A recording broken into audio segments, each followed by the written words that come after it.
Amigos, ¿cómo están?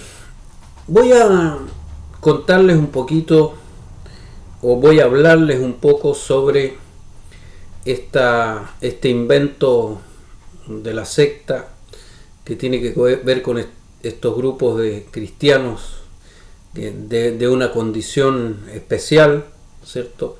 Que son los que ellos llaman los 144.000, los cristianos ungidos, los que tienen esperanza celestial, según su interpretación de algunos pasajes manipulados de la Biblia por parte de la secta.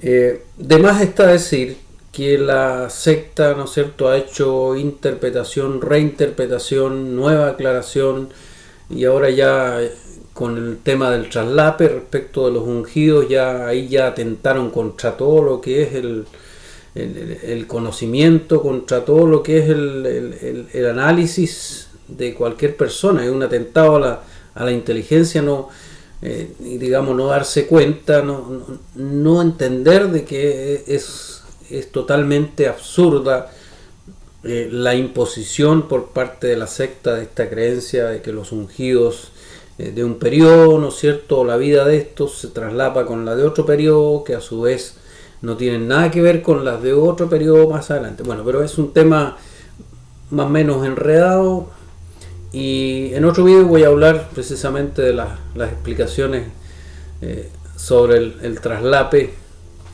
y cuántas veces la secta, ¿no es cierto?, ha publicado interpretaciones distintas para una misma situación. A veces se han colgado de una palabra del texto bíblico, en la otra ya no, analizaron otra palabra, después fue otra, y así han ido jugando, ¿no es cierto?, en el transcurso del tiempo. Pero una de las cosas que uno, cuando yo entré a la organización el año 91, claro, uno se preguntaba algunas cosas. Por ejemplo, para la década del 80, por decirlo, 80, 90, parte del 90,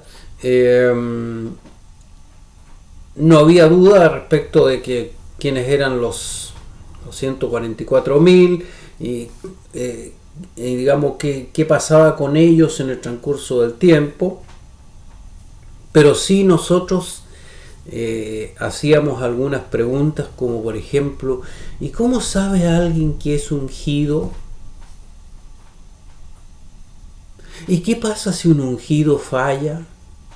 Porque para esa década, ¿no es cierto?, estaba claro que el grupo, el total, ya se había completado, y por lo tanto los ungidos, si habían 11, después ya en el siguiente año, donde lo contaban en la conmemoración, habían 10.500, por poner un ejemplo, y así esa cifra iba disminuyendo, porque la secta enseñaba de que ese era un indicativo de que el fin estaba cerca, porque el número de estos escogidos especiales iba a ir disminuyendo en la medida que se acercara al fin.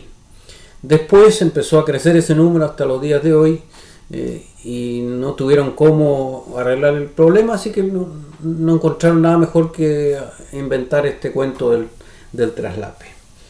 Pero yo voy a buscar acá, o busqué, digámoslo así, una información en este libro que quizás usted lo conoció, ¿cierto? Unidos en la adoración al único Dios verdadero. Y en el año que se publicó este libro, fue publicado en inglés y español, año 1983. Y aquí estaba la pregunta: hijos espirituales, ¿cómo lo saben? ¡Tatán! ¿Cómo saben los ungidos que son ungidos? Decía. Dice: el apóstol Pablo mostró esto cuando describió a los cristianos o a los santos que se hallaban en Roma, y describió lo que en aquel tiempo era la situación de todos los verdaderos cristianos. Dijo: todos los que son conducidos por el Espíritu de Dios, estos son hijos de Dios, porque no recibieron ustedes un espíritu de esclavitud que ocasione temor de nuevo, sino que recibieron un espíritu de adopción como hijos de Dios.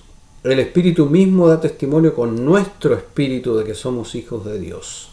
Y ellos explicaban de que cuando en la Biblia se hacía referencia de que el Espíritu mismo daba testimonio, ¿no es cierto?, respecto a esa pregunta que hacía, pero ¿cómo saben que son ungidos? Bueno, esta era la explicación.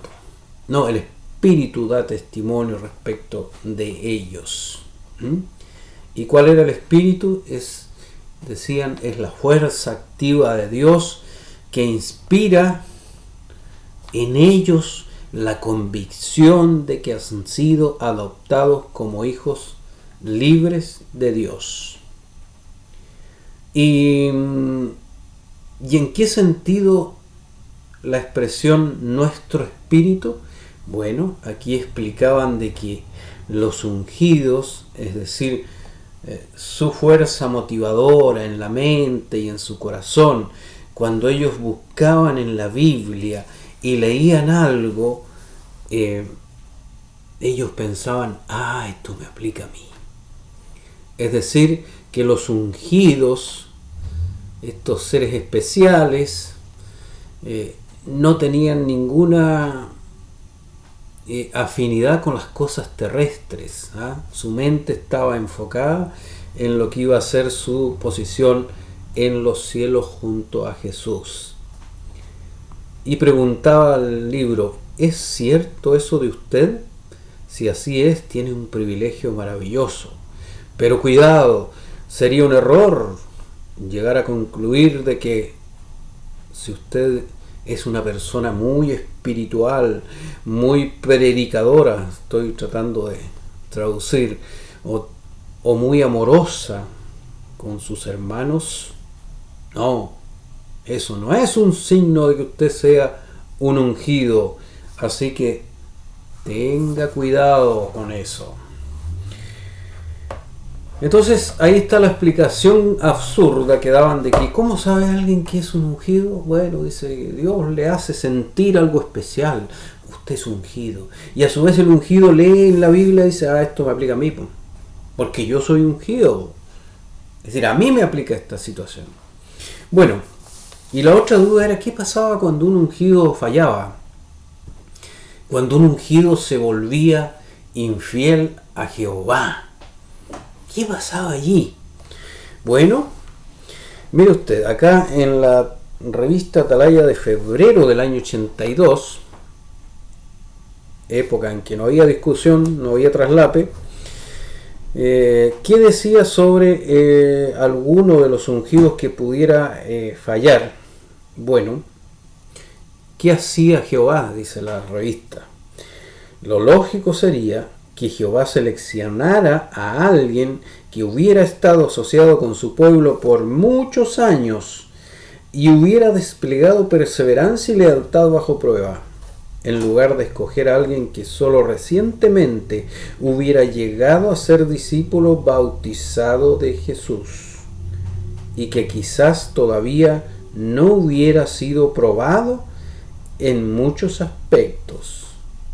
No decimos esto de manera dogmática ni con el fin de proveer una base para juzgar la afirmación personal de nadie, pero lo decimos para ayudar a los que están asociándose recientemente a no desplegar presunción y a asegurarse respecto a la manera en que Jehová trata con ellos. Entonces ahí tenían ellos la respuesta a esta pregunta. ¿Cómo sabe el ungido que es ungido? Perfecto, la primera. Pero ahora, ¿qué pasa cuando uno de ellos falla?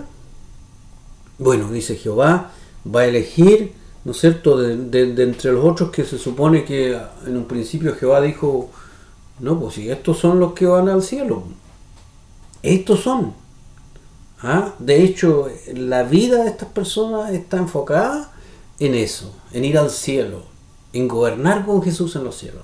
O sea, no tiene ningún interés en las cosas terrestres. Así que si usted es muy espiritual, ¿no es cierto? ¿De acuerdo? Ni se le ocurra. Bueno, acá dice que si hay que reemplazar a uno, bueno, se escogía de los que tenían sus... O sea, Jehová le cambiaba, ¿no es cierto?, el chip a uno y decía, ya, este que no tenía ningún interés en irse a los cielos, ahora sí. Ahora, porque yo digo, ya, ese escogémoslo, porque ese ha sido fiel y ha predicado harto y ha pasado toda su vida predicando.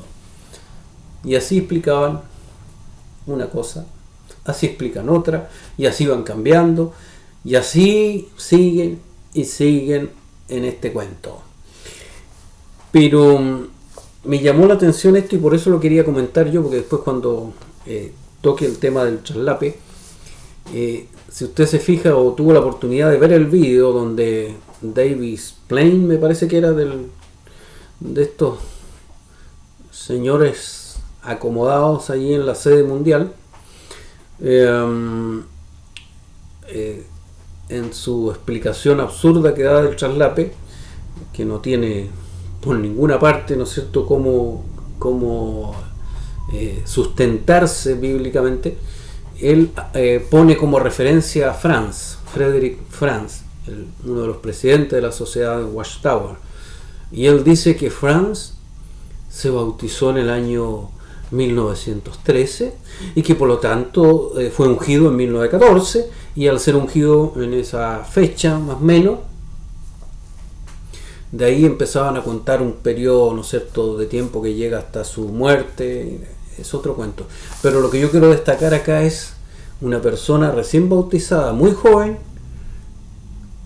y ya, ¿no es cierto?, escapándose del requisito que ponían acá, de que tenía que ser alguien que hubiese estado asociado muchos años, hubiese desplegado perseverancia y lealtad bajo prueba, a los que se supone que Dios los escoge como ungidos, como especiales, pero parece que en algunos casos Dios cambia sus normas según ellos y hace ciertas concesiones, ciertas excepciones, como fue en el caso de Franz, que muy jovencito, ¿no es cierto?, ya es ungido. ¿O será porque en ese tiempo todos eran ungidos, se acuerdan? Y después tuvieron que cambiar la interpretación. No se olviden que había la explicación de que habían dos grupos de ungidos, unos más importantes y habían otros en una posición secundaria. Después dijeron, no, ¿sabes qué más? Vino otro presidente y dijo, no, esto lo vamos a cambiar porque esto no me gusta a mí. Así que aquí vamos a dejar en los ungidos en este límite y el resto son todas personas que van a vivir acá en la tierra y vamos a ponerle la gran muchedumbre. Aunque tampoco tiene sentido ni aplicación ni explicación bíblica, pero ellos acostumbran a hacer esto de manera muy seguida. Así que es interesante la forma en cómo la secta, ¿no es cierto?, se va de un lado a otro en las explicaciones y la gente todavía sigue creyendo estas barbaridades. Y bueno, a través de esta actividad de activismo que hacemos nosotros, esperamos, porque lo hacemos de buena fe, contribuir a que más personas se salgan de la secta, se liberen, ¿no es cierto?, de todo este tipo de doctrinas absurdas que al final les roban la felicidad y los mantienen en una situación de control mental que es hasta el fin de sus días en el caso de la mayoría, porque muchos ni siquiera quieren analizar algo distinto, sino que más bien se ciegan a todo lo que la secta a través de sus líderes locales, que son los ancianos, le dicen para que ellos permanezcan atrapados en esta organización. Así que amigos, nuevamente un gusto haber compartido esta información y nos vemos en otro video.